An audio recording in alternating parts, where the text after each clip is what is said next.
네, 오늘 나누고 싶은 말씀은 제가 지금 마태복음 가지고 계속 말씀 전하고 있는데요. 오늘 19장 저희 16절에서 30절 말씀입니다. 오늘 제가 아마 이 말씀 가운데 반을 제가 오늘 전하고요. 다음 주에 나머지 반을 전하게 될 것 같습니다. 16절에서 30절 말씀 제가 읽겠습니다. 어떤 사람이 주께 와서 이르되 선생님이여 내가 무슨 선한 일을 하여야 영생을 얻으리이까? 예수께서 이르시되 어찌하여 선한 일을 내게 묻느냐? 선한 이는 오직 한 분이시니라. 내가 생명에 들어가려면 계명들을 지키라.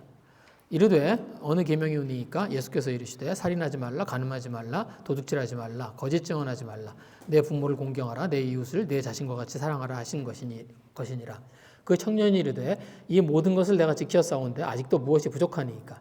예수께서 이르시되 내가 온전하고자 할진대 가서 내 소유를 팔아 가난한 자들에게 주라. 그리하면 하늘에서 보화가 내게 있으리라. 그리고 와서 나를 따르라 하시니 그 청년이 재물이 많음으로 이 말씀을 듣고 근심하며 가니라. 예수께서 제자들에게 이르시되 내가 진실로 너에게 이르노니 부자가 천국에 들어가기가 어려우니라. 다시 너희에게 말하노니 낙타가 바늘귀로 들어가는 것이 부자가 하나님의 나라에 들어가는 것보다 쉬우니라 하시니 제자들이 듣고 몹시 놀라 이르되 그렇다면 누가 구원을 얻을 수 있으리까? 예수께서 그들을 보시며 이르시되 사람으로는 할 수 없으나 하나님으로서는 다 하실 수 있느니라. 이에 베드로가 대답하여 이르되 보소서 우리가 모든 것을 버리고 주를 따랐사온데 그런즉 우리가 무엇을 얻으리이까? 예수께서 이르시되 내가 진실로 너에게 이르노니 세상이 새롭게 되어 인자가 자기 영광의 보좌에 앉을 때 나를 따르는 너희도 열두 보좌에 앉아 이스라엘 12지파를 심판하리라. 또 내 이름을 위하여 집이나 형제나 자매나 부모나 자식이나 전토를 벌인 자마다 여러 배를 받고 또 영생을 상속하리라. 그러나 먼저 된 자로 나중되고 나중된 자로 먼저 된 자가 많으니라. 여기까지 읽겠습니다. 오늘 말씀은 어떤 이제 젊은 청년이죠. 어떤 사람이 예수님을 찾아와서 영생에 관해서 이제 묻습니다. 그래서 16절에 보시면 어떤 사람이 주께 와서 이르되 선생님이여 내가 무슨 선한 일을 하여야 영생을 얻으리까? 그래서 영생에 관해서 물어요. 그래서 이제 이 구절에는 이제 어떤 사람이라고 되어 있습니다. 그런데 20절에 보시면 그 뒤에 이제 20절에 보시면 이 사람은 청년이에요. 20절에 보시면 그렇죠. 그 청년이 이르되 이 모든 것을 내가 지켜싸운데 20절에 보시면은 이 사람이 나이가 젊은 청년입니다. 근데 그 헬라어는 그 우리나라 말에 보면 왜 그 나이에 따라서 부르는 명칭이 다르잖아요. 그래서 소년, 뭐 청년, 중년, 장년, 중년, 노년 뭐 이렇게 이제 나이에 따라서 이제 부르는 이름이 다 다릅니다. 그런데 헬라어도 그래요. 그래서 헬라어도 그 나이에 따라서 부르는 이름들이 다 다릅니다. 그래서 오늘 여기에 나오는 이제 네아니스코스라는 말은 이게 청년이라는 말이에요. 그래서 어느 정도 나이에 이제 해당되는 사람이냐면 한 20대. 그러니까 굉장히 젊은 나이입니다. 지금 이제 20대가 많이 넘지 않은 그 정도의 나이. 그 정도. 그래서 뭐 한 20살은 좀 넘고요. 그리고 30살에는 좀 많이 못 미치는 이제 그 정도 나이에 있는 사람들 이르는 이제 그런 말이에요. 그러니까 지금으로 치면 이제 대학을 졸업할 때쯤부터 시작해서 한 대학을 졸업하고 몇 년 지나지 않은 그 정도 나이에 있는 이제 그 정도 이제 나이에 있는 이제 그런 이제 그 청년들을 칭하는 그런 말입니다. 그런데 놀랍죠? 이 청이 영생에 관심이 있습니다. 이 청년이 와서 예수님한테 한 질문이 뭐냐면 영생을 얻고 싶다는 거예요. 이게 영적인 일이나 진리에 관심 있을 나이가 아니죠. 그렇죠. 20대에 무슨 영생에 관심이 있나요? 20대? 제가 20대에 뭐에 관심이 있었나?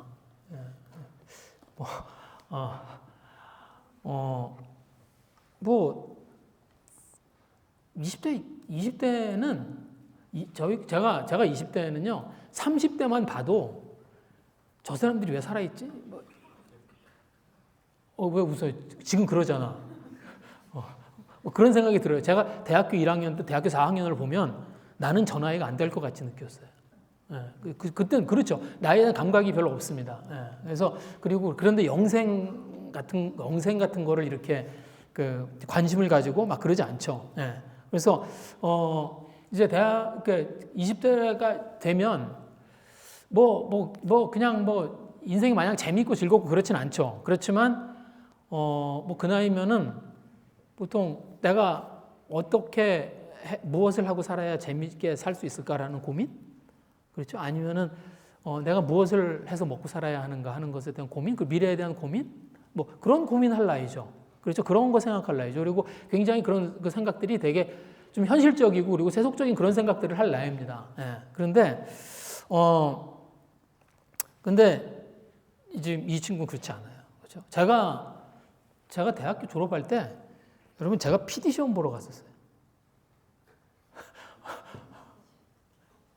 친구하고 이렇게 이제 얘기를 하다가 이렇게 야 우리 뭘 하지 앞으로 뭐 그런 얘기를 하다가 PD 시험을 보자.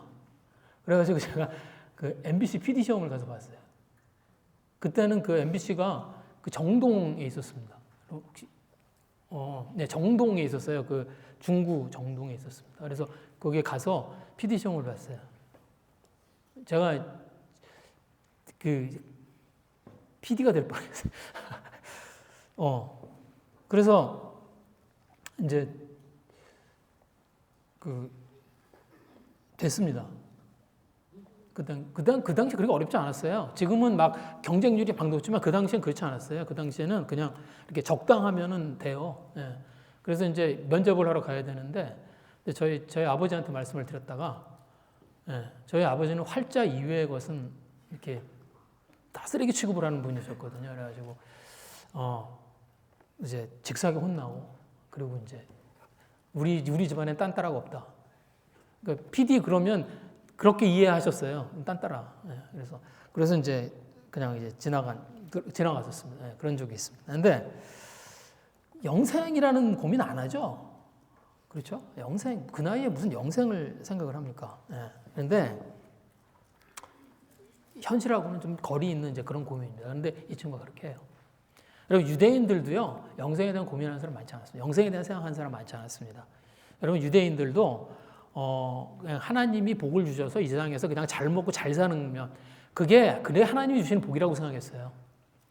그래서 굉장히 많은 유대인들은 그냥 이 세상에서 잘 먹고 잘 살고 그리고 뭐 건강하고 그러면 그게 자기가 어떤 그 하나님을 잘 믿어서 생기는 결과라고 생각하고 그랬습니다. 그래서 여러분 왜 그 예수님이 사두개인들하고 하는 왜 그 부활에 대한 논쟁이 있잖아요. 그래서 7명의 아들이 있고 뭐 그래서 큰 아들이 뭐 죽고 둘째 아들이 뭐 형수를 취하고 뭐 형사취수 때문에요. 그렇게 해서 이제 6명의 아들이 죽고 그다음에 뭐 7번째 아들이 이제 형수를 취하고 그래서 다 죽어서 나중에 천국에 가면 그 아내는 누구의 어떤 아들의 아내냐 뭐 이런 이야기 있잖아요. 이제 그래서 그게 이제 사두개인들이 그 예수님하고 논쟁하면서 이제 한 이야기입니다. 근데 왜 그랬냐면 그러면서 이제 부활이 말이 안 된다 이제 그 얘기를 한 거죠. 근데 왜 그랬냐면 사두개인들이 부활 안 믿었어요. 영생 안 믿었습니다. 그러니까 그 유대인들 중에서도요 정말 이제 영적으로 관심이 있고 그리고 하나님에 관심이 있고 이제 그런 사람들이 영적인 그 하나님 말씀 속에서 영적인 것들을 찾고 그리고 영생에 관심 있고 그랬었습니다. 그래서 그런 뭐 영생에 대한 고민이 그렇게 많이 하는 그런 주제가 아니었어요. 그런데 이 청년은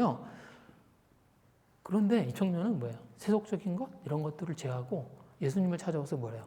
영생에 관심을 가지고 영생을 묻고 싶어 했습니다. 기특하죠? 그리고 이 청년이 예수님을 잘 알고 있어요. 오늘 제가 거기 말씀드린 데고 마가복음의 말씀, 제가 같은 말씀 이제 마가복음 말씀드렸는데 거기 보시면 17절에 보시면 이 청년이 예수님을 만나고 예수님에게 와서 뭐라고 그래요? 선한 선생님이라고 불러요. 그렇죠? 예수께서 길에 나가실새 한 사람이 달려와서 꿇어 앉아 묻자오되, 그렇죠? 선한 선생님이여, 내가 무엇을 하여 영생을 얻으리까? 그러니까 이 청년이 예수님에 대해서 상당히 알고 있었어요. 그리고 이미 예수님을 신뢰하고 있었고, 그리고 예수님의 말씀들을 들은 적도 있는 것 같고요. 그렇죠? 아마 예수님 말씀을 전하는 곳에 가서 예수님의 말씀을 들은 적도 있는 것 같아요. 그리고 예수님의 말씀에 감동하고, 그리고 예수님의 말씀을 들으면서 예수님이 정말 하나님의 말씀을 전하는 사람이라고 아마 그렇게 인정하고, 아마 그랬으니까 아마 예수님을 찾아와서 예수님에게 선한 선생님이라고 그렇게 이야기를 했겠죠. 그러니까 예수님에 대해서 잘 알고 있는 사람이었습니다. 그리고 또 이 청년이 예수님에게 한 걸 보면 굉장히 정중하고요. 그리고 겸손해요. 와서 어떻게 해요? 꿇어앉아 물어봅니다. 예수님의 앞에 와서 꿇어앉아요. 그리고 예수님에게 물어봐요. 여러분, 이 청년이 부자예요. 뒤에 보시면 부자라고 그랬잖아요. 이 청년 부자입니다. 그리고 이 청년을 누가복음에 보시면 이 청년이 같은 이야기에 보시면 관원이라고 나와요. 이 청년은 부가 있고 신분이 있는 사람이에요. 그런데 사실 예수님은 그 당시에 신분이 낮은 사람들하고 어울려 다니셨습니다.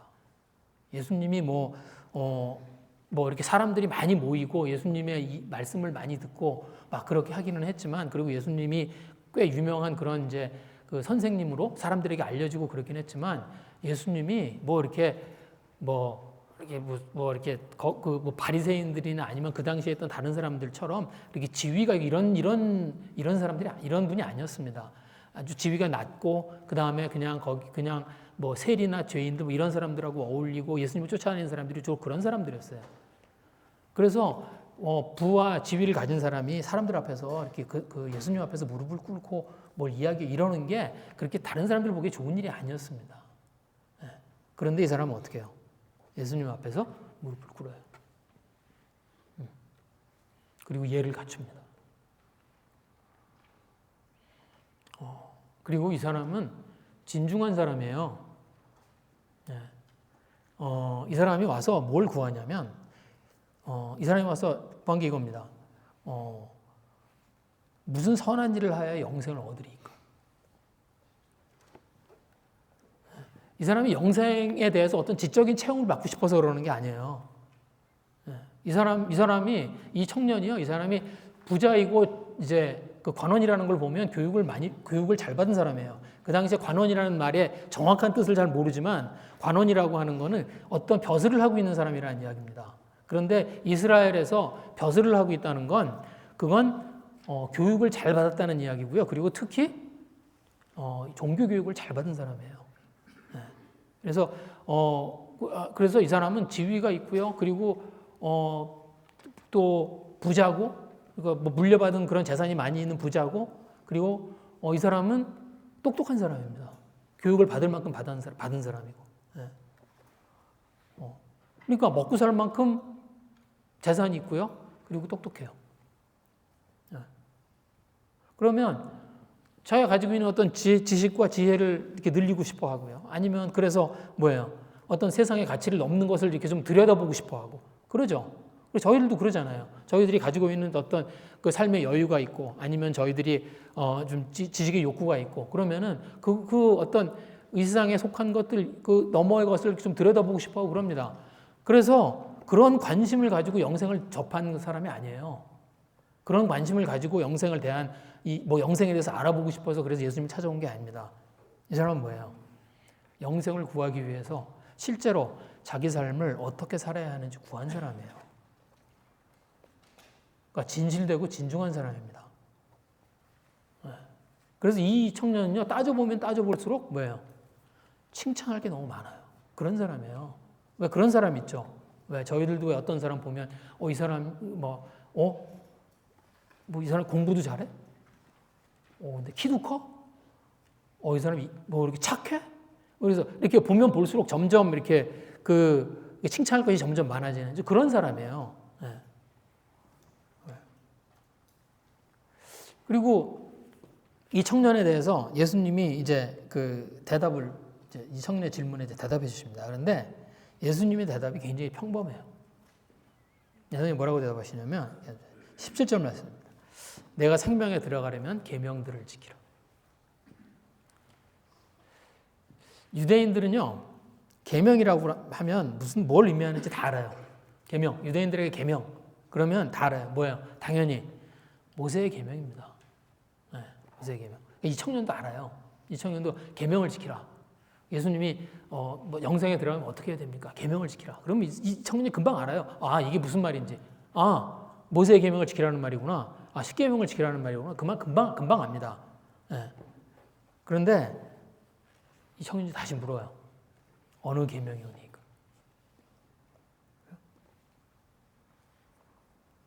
그러니까 뭐예요? 예수님에게서 이 청년이 다른 대답을 기대했습니다. 뭔가 좀 창의적인 대답을 기대하는 거예요. 왜? 예수님의 말씀들을 그동안 들었거든요. 예수님은 뭐예요? 무슨 얘기 하셨어요? 천국에 대한 이야기 하셨어요. 예수님이 오셔서. 예수님은 천국에 대한 이야기를 이렇게 하셨었고, 그 다음에 예수님이 하시는 말씀들을 들어보면 율법을 깨는 것 같은, 율법을 이렇게 넘어서는 것 같은 말씀들을 하셨습니다. 그렇죠? 그래서 뭐 저희들이 그 천국에 대한 이야기는 저희들이 산상순 같은 거 보면 나오죠. 왜? 천국은 애통하는 자의 것이고. 그래서 천국에 대한 이야기를 하셨어요. 영생에 관한 이야기를 하셨어요. 그 다음에 예수님이 그 율법을 깨는 것 같은 그런 이야기를 하셨습니다. 그래서 이스라엘 사람들이 가지고 있는 어떤 유대인들이 가지고 있는 율법이 있었어요. 그런데 예수님은 어떻게 해요? 그 율법에 넘어 있었어요. 그래서 예수님이 그 산상순 읽어보시면 거기 나오죠. 뭐 원수를 사랑하라는 그런 이야기. 율법에 보면 눈에는 눈, 이에는 이를 그런데 내가 너에게 이르노니 왼뺨을 맞으면 오른편을 돌려대라. 그냥 그런 이야기를 하셨어요. 그러니까 율법이 이스라엘 사람들이 지키고 있는 율법이 있는데 그 율법을 넘어서는 그런 이야기를 하셨습니다. 또 율법하고는 상관없는 사람들에게 복음을 전하셨어요. 그러니까 예수님이 세리와 또 그 죄인들 이런 사람들과 같이 어울려 다니시고 그랬어요. 그런데 그 사람들의 삶은 어떤 삶입니까? 율법하고 아무 상관도 없는 삶을 사는 사람들이었어요. 그렇죠? 그러니까 너무 율법하고 어울리지 않는 그런 삶을 사는 세리나 아니면은 그 죄인과 같은 사람들. 그런데 그런 사람들에게 어떻게 해요? 구원을 이야기하시고 그런 사람들에게 하나님의 말씀을 이야기하셨습니다. 그래서 예수님 이 청년이 예수님에게 뭔가 좀 특별한 어떤 계명 아니면 특별한 어떤 영생의 말씀들 아니면 어떤 특별한 영생에 대한 증거들 그런 것들을 예수님을 찾아와서 기대하고 구한 거예요. 그냥 예수님 너 영생을 들으면 어떻게 해야 됩니까? 계명을 지켜라. 그러면 나도 다 아는 이야기인데. 근데 그 이상의 것을 예수님한테 기대하고 온 거예요, 이 청년이. 그런데 예수님이 다시 대답하세요. 그리고 뭘 하세요? 그 계명 읽어주세요. 그렇죠? 살인하지 말라, 간음하지 말라, 도둑질하지 말라, 거짓 증언하지 말라, 내 부모를 공경하라, 내 이웃을 내 자신과 같이 사랑하라. 그러니까 십계명에서 그 뒤에 있는 부분들, 그들이 그 삶 가운데서 지켜야 하는 그 계명들을 다시 읽어주세요. 왜 예수님 왜 뻔한 계명을 다시 얘기하실까? 청년이 와서 선한 일을 찾으니까, 와서 선한 일을 청년이 와서 예수님에게 어떤 선한 일을 해야 되냐고 물어보니까 예수님이 가르쳐준 선한 일이 이거예요. 다 있다는 거예요. 하나님이 하신 말씀 가운데 다 있다는 거예요. 동시에 무슨 말이에요? 하나님 나라에 들어가기 위해서 특별한 일이나 드러나는 행위가 없다는 겁니다. 그런 게 있는 게 아니라는 거예요. 그렇죠? 그러니까 예수님이 그 얘기 그냥 하신 거예요.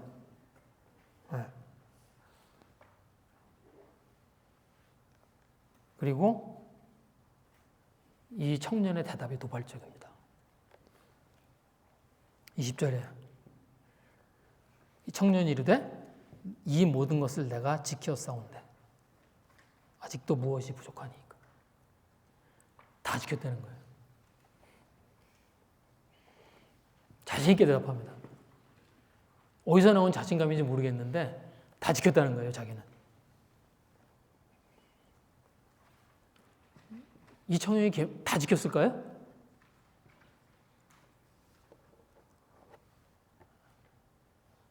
저희 생각에 말도 안 됩니다. 그렇죠? 말도 안 되는 얘기예요. 여기에 있는 그걸 다 어떻게 지켜? 거짓말 한 번도 안 했나? 이웃을 자기 몸처럼 사랑했나?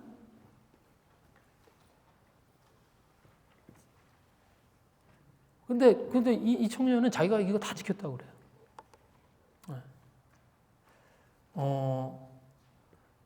이유가 있습니다. 이 청년이 그렇게 이야기하는 이유가 있어요.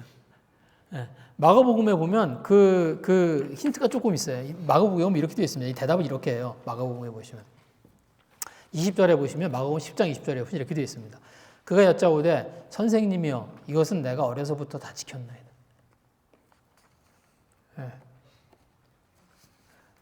이 청년은 어렸을 때부터 신앙의 교육을 받고 자란 사람이에요. 그렇죠? 금방 알 수 있습니다. 어려서부터 어떤 신앙 교육을 받고 자란 사람이에요. 그리고 율법을 배우면서 율법을 따라서 무엇을 해야 되는지를 배우고 자란 사람이에요. 무슨 말이냐면 유대인들은 그냥 율법만 있었던 게 아닙니다. 유대인들은 율법만 있었던 게 아니고 율법을 지키는 방법도 있었어요.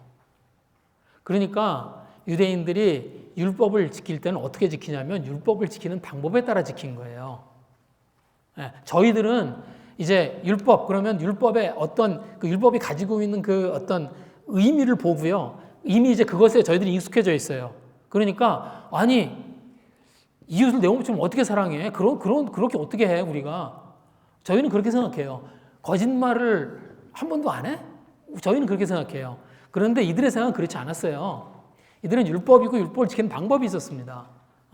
그래서 그 방법에 따라서 산 거예요. 그러니까 뭐 예를 들면 이런 거예요. 그러니까 이웃을 내 몸처럼 사랑하라. 그럼 이들은 이웃을 내 몸처럼 사랑하기 위해서 그걸 실천하는 방법이 있었어요. 그게 뭐냐면 구제하는 거예요. 그래서 정해진 방법에 따라서 정해진 시간에 구제를 합니다. 그러면 되는 거예요. 그러면 이 사람 뭐 한 거예요? 내 이웃을 사랑한 거예요. 간음하지 말라. 간음을 지키는 방법이 있었습니다. 이런 거예요. 간음은 굉장히 여자들에게는 굉장히 할수하게 이렇게 적용이 됐지만 남자들한테는 굉장히 루즈하게 이렇게 적용이 됐어요. 예. 그래서 왜 여러분 예수님이 왜 간음한 여인을 이렇게 현장에서 간음한 여인 데리고 그래서 예수님이 너희 중에 죄 있는 자들이 죄 없는 자들이 돌을 던지라. 죄 있는 자들이 아니죠. 큰일 나지. 죄 없는 자들만 돌을 던지라고 그 이야기 있잖아요. 근데 그 이야기를 보시면 여자만 데리고 와요 그 자리에. 그렇죠? 간음을 남자와 여자가 둘이 저질렀는데 사실은 어떻게 해야 돼요? 여자 남자 다 들어와야 돼요. 그런데 그 자리에 누구만 데려와요? 여자만 데리고 와요. 네. 그들이 가지고 있는 그 율법을 지키는 방법이 있었습니다. 네. 그래서 그 율법을 지키는 방법에 따라서 지키며 온 거예요. 그러니까 지금 그 청년이 어떻게 그럼 율법을 다 지켰느냐? 그 방법들을 실천한 거예요.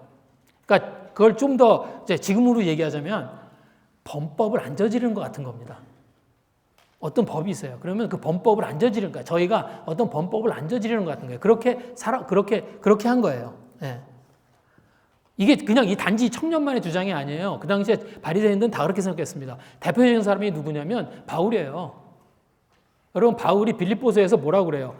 자기에 대해서 율법의 의로는 흠이 없는 자라고 그렇게 얘기해요. 그게 바울이 그러니까 자기가 회심하기 전에, 자기가 예수님을 믿기 전에 자기의 모습을 그렇게 얘기합니다.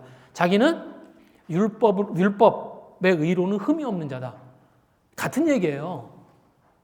자기는 율법을 다 지켰다는 거예요. 왜? 율법이 있고 지키는 방법이 있고 그것에 따라서 살았다는 얘기입니다. 그러니까 뭐예요? 나름대로 지킬 만하게 정해놓은 걸 가지고 지키면서 믿고 있었던 거예요. 아니요, 제가 이거 지키기 쉽다는 얘기 하는 게 아닙니다. 그러면은 이 사람이 지켜온 그 율법들이 지키기 쉬운 것이었는지 아니에요, 그렇지 않아요. 그런데 나름대로 열심히 그 율법을 지키면서 살았다는 거예요. 네. 그런 얘기입니다. 그런데 이 청년이 왜 찾아왔어요? 그 계명을 다 지키고 있는데 뭔가 부족해요.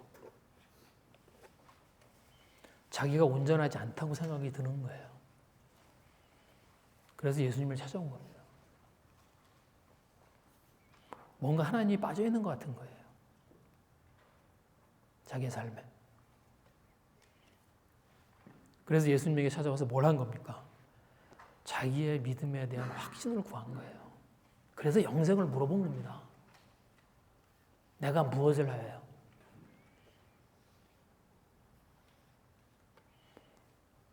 여러분 이 청년의 모습이 되게 이상해 보이지만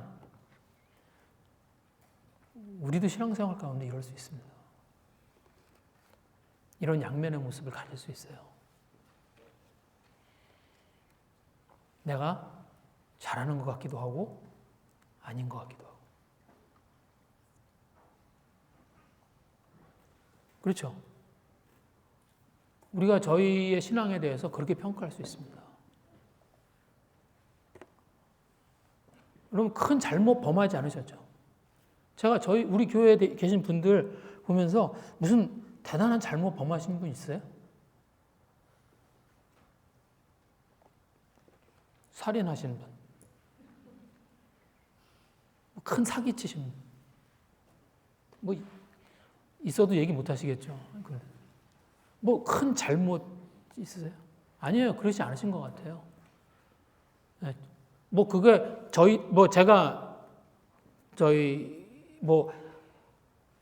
글쎄 한 1, 2년 같이 있으면 속이고 지낼 수 있겠죠. 근데 저희처럼 이렇게 오래 지내면요, 알아요. 네. 저희가 뭐 그렇게 큰 무슨 잘못을 저지른 분 저희 교회 없으신 것 같아요. 네. 그렇죠. 또 그냥 저희들이 가지고 있는 어떤 조건과 상황 속에서 이 정도면 믿음 생활을 제법 하고 있다고 생각하지 않나요?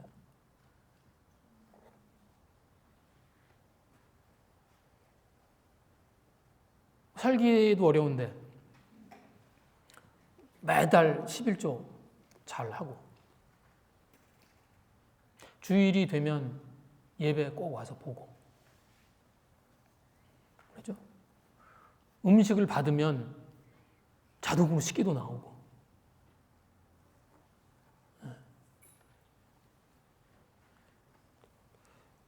여러분 식기도 기도 아니에요. 제가 여러 번 말씀드리죠. 식기도 하면서 자기 기도하고 산다고 얘기하면 안 됩니다. 제가 그런 분들 있어요. 기도하시냐고 그러면 식기도 꼬박꼬박 한다고. 1시간 하시면 제가 인정. 식기도를 1시간씩 하면 내가 인정. 제가 식기도 진짜 그 전에 그런 친구를 한번 만난 적이 있습니다. 어떤 친구가 교회를 왔는데 뭘 앞에 놓기만 하면 기도를 해. 너무 저희 집에 왔어요. 그랬는데 두통이 있다고 그래서 약을 좀 달라고 그래서 제가 그 타일레놀을 줬거든요. 그랬더니 타일레놀을 놓고 기도를 해. 아니 그게 시작이 아니었어요. 저희 집에 오더니 일단 기도를 해. 그다음에 타일레놀을 줬더니 타일레놀을 놓고 기도를 해. 그다음에 이제 집에 누구 왔으니까 제가 이제 과일이라도 주고 간식 주잖아요. 간식을 줬더니 또 기도를 해. 이 자식 뭐지?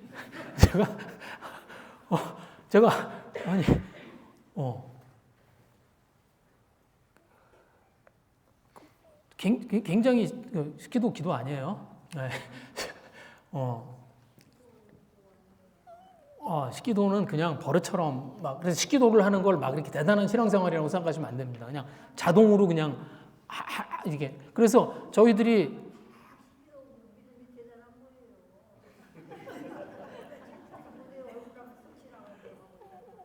예. 혹시 그 친구 아세요? 예. 또 바쁜데 삶이 바쁘지만 봉사할 거 있으면 하려고 하고요. 그죠?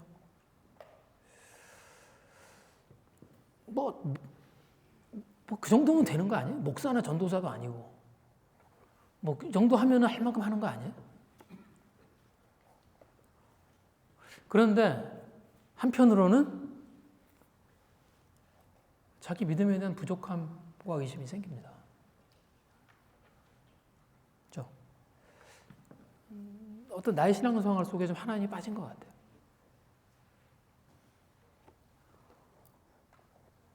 내가 하나님 말씀을 따라서 제대로 하고 있나? 이런 의심이 생겨요. 신앙생활이 이게 달까? 나는 구원을 받은 거 맞나? 이 청년의 고민이죠.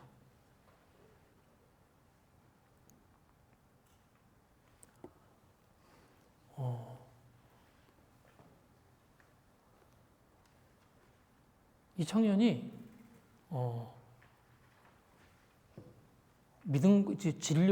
진리와 도를 찾는 사람이에요. 여러분, 이 청년을요, 예수님도 마음에 들어 하십니다. 여기 그 마가복음에 여기 보시면 마가복음 10장 21절에 보시면 예수님이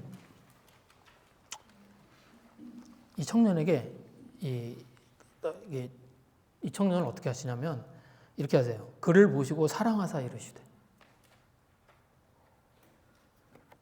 이게 무슨 말이냐면 예수님이 사랑스러운 눈으로 한참을 쳐다보셨다는 얘기예요.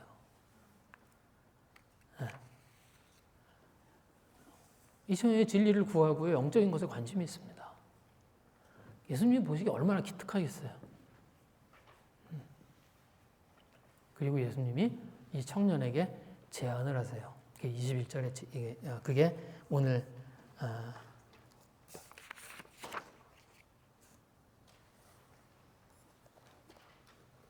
21절의 제안입니다. 예수께서 이르시되 내가 온전하고자 할진대 가서 내 소유를 팔아 가난한 자들에게 주라. 그리하면 하늘에서 보화가 내게 있으리라. 그리고 와서 나를 따르라. 예수님이 이 청년 테스트해 보려고 던지신 게 아니에요. 예수님이 이 청년의 그냥 이 청년을 테스트해서 이 청년에게 어려운 어떤 숙제를 내서 그래서 하나 볼까? 그리고 돌려보내려고 그래서 이 이야기를 하신 게 아닙니다. 예수님이 이 청년을 사랑하셨어요. 이 청년의 그 대답을 들으시고 이 청년이 가지고 있는 어떤 진리에 대한 진리를 알고자 하는 마음들, 하나님을 알고자 하는 그런 마음들이 그 안에 있는 것을 보시고 예수님이 이 청년을 기특하게 여기시고 이 청년에게 기회를 주신 거예요. 그러면 예수님이 이 청년에게 소유를 다 팔아서 가난한 자들에게 주는 선한 일을 하라고 이야기하신 건가요? 여기 그렇게 되어 있죠. 내 소유를 팔아 가난한 자들에게 주라. 그리하면 하늘에서 보호가 있으리라. 그리고 와서 나를 따르라. 그러면 그 소유를 다 팔아서 가난한 자들에게 주는 선한 일을 하라고 지금 이 얘기를 하신 건가요? 그래서 그 재산을 다 팔아서 가난한 자들한테 주면 그러면 영생을 얻을 것이라는 얘기를 하시는 건가요? 아니에요. 예수님의 제안은 그게 아닙니다. 예수님의 제안은 뭐예요? 예수님을 따르라는 거예요. 조건이 있습니다. 자기의 소유를 팔아서 없애고 오라는 거예요. 그러니까 예수님의 말씀의 핵심이 뭐예요? 가난한 자를 그 재산을 팔아서 가난한 자를 돕는 게 핵심이 아니에요. 예수님 말씀의 핵심은 뭐예요? 그 청년이 가지고 있는 소유를 파는 거예요.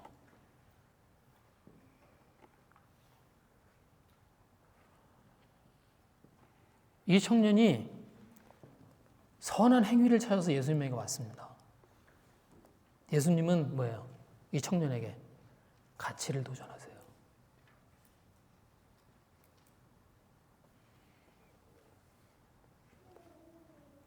여러분, 믿음이 뭐죠?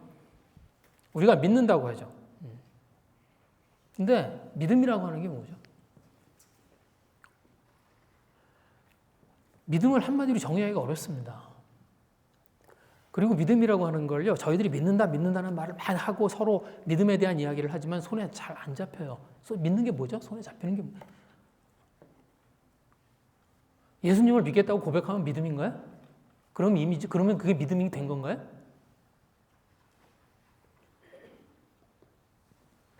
내가 선한 일을 열심히 하면 그건 믿음인가요?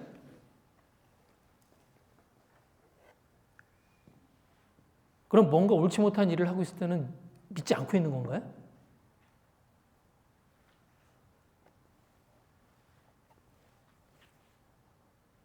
제가 주일에 이제 말씀을 전하지만 저는 항상 옳은 일, 거룩하고 옳은 일만 할까요?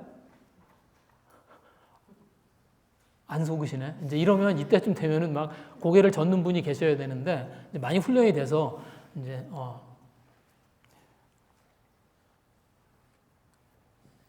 제가 평소에는 거룩하지 않게 이제 막 그렇게 지내다가 주일이 되면은 다시 믿음을 회복하고 다시 이제 와서 제가 말씀 전하는 건가요? 제가 말씀을 전하지 않고 있을 때는 믿고 있는 게 아닌가요? 하나님을 믿는다는 게 뭐죠?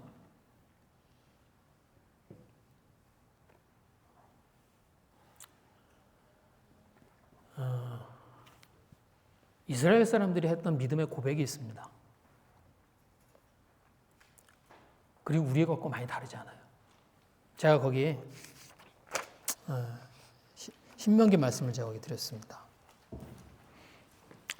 신명기 6장에 보시면 이게 이스라엘 사람들의 신앙 고백이에요. 이스라엘아 들으라. 우리 하나님 여호와는 오직 유일한 여호와시니 너는 마음을 다하고 뜻을 다하고 힘을 다하여 내 하나님 여호와를 사랑하라. 유대인들이 쉐마라고 부르는 겁니다.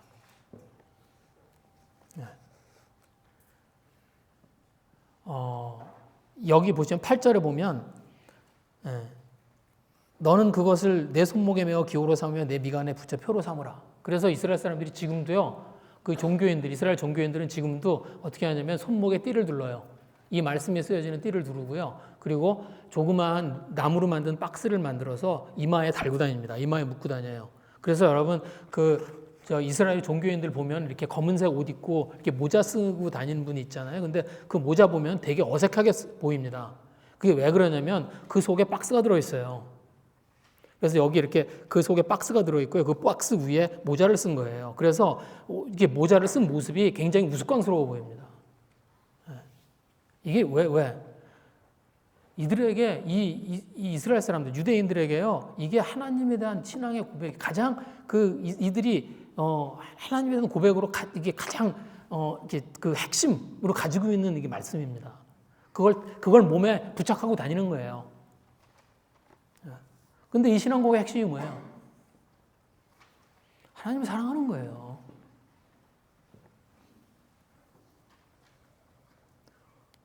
우리도 이걸 믿음이라고 부르고요. 유대인들도 이걸 믿음이라고 부릅니다. 자, 근데 마음을 다하고 뜻을 다하고 힘을 다하는 게 어떤 거죠?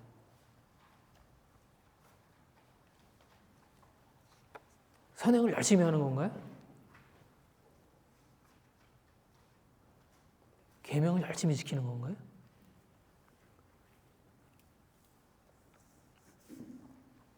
사랑하는 겁니다. 그런데 사랑은 관계의 문제예요. 제가 이 얘기를 하면 이제 좀 걱정이 됩니다. 막 써먹을까봐. 사랑은 아무것도 안 해도 사랑이고요. 써먹지 마세요. 모든 걸 다 해도 사랑이 아닐 수 있습니다. 왜냐하면 사랑은 행위의 문제가 아니에요. 그렇죠? 그 무슨 말인지 아시죠? 사랑은 행위의 문제가 아니에요. 내가 그 대상을 얼마나 소중하게 여기는가 하는 이야기입니다. 그게 사랑이에요. 그리고 내가 소중하게 여기는 대상은 내 삶의 가치가 돼요. 그리고 내가 가치 있게 여기는 것에 따라서 내 삶의 순서가 정해집니다. 틀림없어요.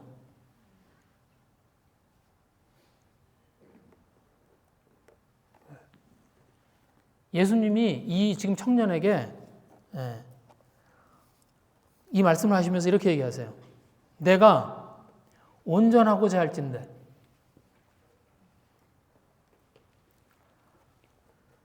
무슨 말이에요? 온전하고자. 네가 온전하게. 네가 지금 너에게 어떤 불안함 아니면 부족함들을 느끼고 있는데 그것을 온전하게 하고자 하면 그러면 온전한 상태가 돼야죠. 지금 무슨 말이에요? 이 청년이 지금 자기가 하나님과의 관계에 있어 어려움들이 있다고 생각하고 자기가 뭔가 부족하다고 생각하는 건 뭐예요? 이 청년이 좀 온전하지 못한 거예요. 자, 이 청년이 온전하게 되고 싶으면 어떻게 하라는 거예요? 최고의 가치가 가장 가치 있는 자리에 있어야 됩니다. 그게 온전한 거예요. 최고의 가치가 가장 가치 있는 자리에 있을 때 그때 온전합니다. 최고의 더 중요하지 않은 것이 더 중요한 자리에 올라가 있으면 그러면 그건 옳지 않은 거예요. 저희들의 삶이 그렇습니다. 더 중요하지 않은 것이 더 중요한 위치에 올라가 있을 때 저희들의 삶이 망가져요.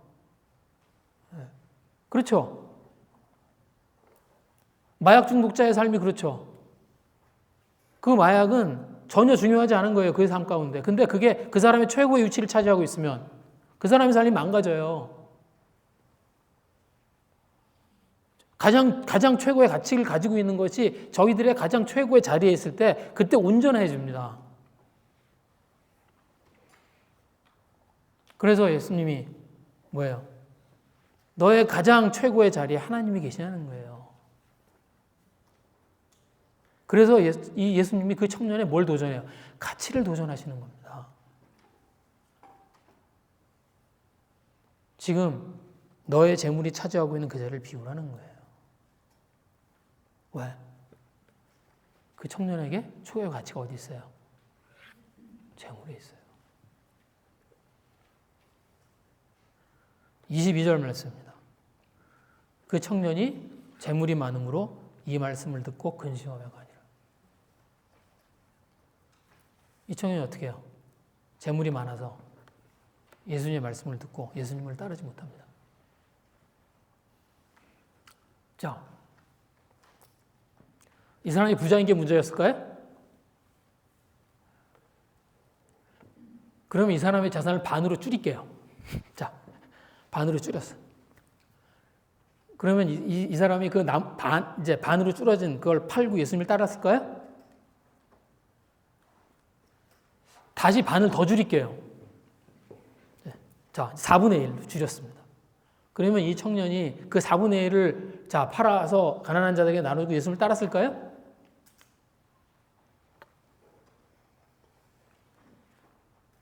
아니에요. 문제는 뭡니까?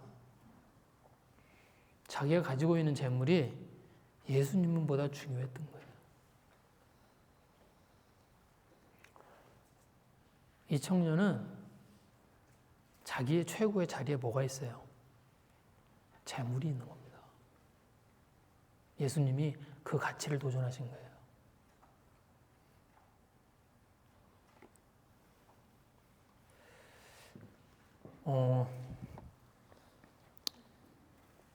다행히 우리는 부자가 아닙니다.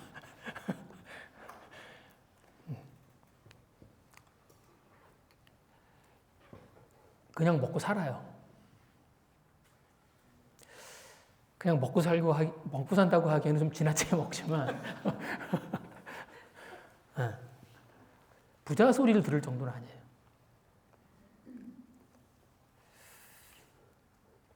자, 그러면 우리의 삶에는 가치를 두고 있는 게 없을까요?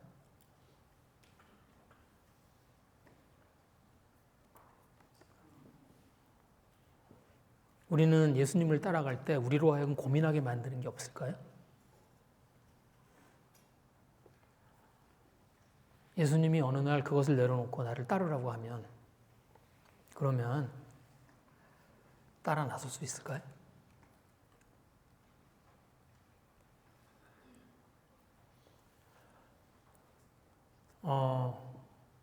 이 청년은 예수님을 사랑하는 사람이에요. 하나님을 사랑하는 사람이에요. 아마 이 청년에게 그 재산을 어디서 그 재산을 어디서 그 재산을 얻은 거냐 그렇게 물어보면 이 청년이 뭐라고 대답할 것 같아요? 하나님이 주신 거라고 하나님의 축복이라고 대답할 거예요. 이 청년이 그렇게 대답할 겁니다. 하나님이 주신 축복이라고 대답할 거예요. 그런데 하나님이 주신 것을 어떻게 해요? 하나님보다 더 사랑하고 있습니다. 그래서 하나님 앞에서 근심거리가 되어 있어요. 저희들이 하나님보다 하나님 주신 것을 더 사랑할 때 그때 반드시 그 하나님이 주신 것이 저희들의 근심거리가 돼요. 그리고 그것 때문에 뭘 합니까? 예수님을 따라가지 못합니다. 그것이 저희들로 하여금 예수님을 따라가지 못하게 하는 이유가 돼요.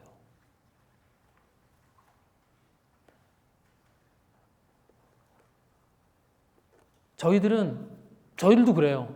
저희들도 무엇을 해야 할까요? 무엇을 하면 하나님을 잘 섬길 수 있을까요? 그런 고민들 저희들도 합니다. 그런데 항상 예수님의 말씀은, 하나님의 말씀은 항상 저희들의 가치를 도전해요. 내가 무엇을 중요하게 생각하느냐는 거죠. 내가 가장 가치 있게 생각하는 게 내 마음에 뭐냐는 거예요. 그리고 그게 나냐고. 하나님이 저희들한테 물어보십니다.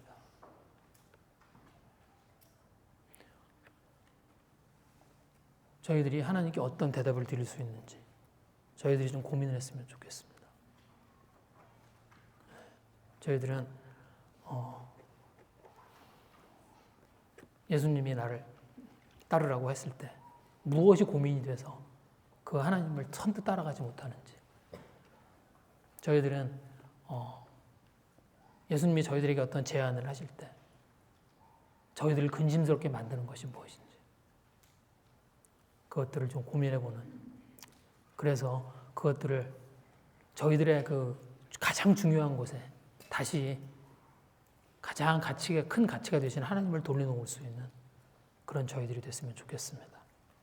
이 시간에 좀 주님 앞에 같이 기도하겠습니다.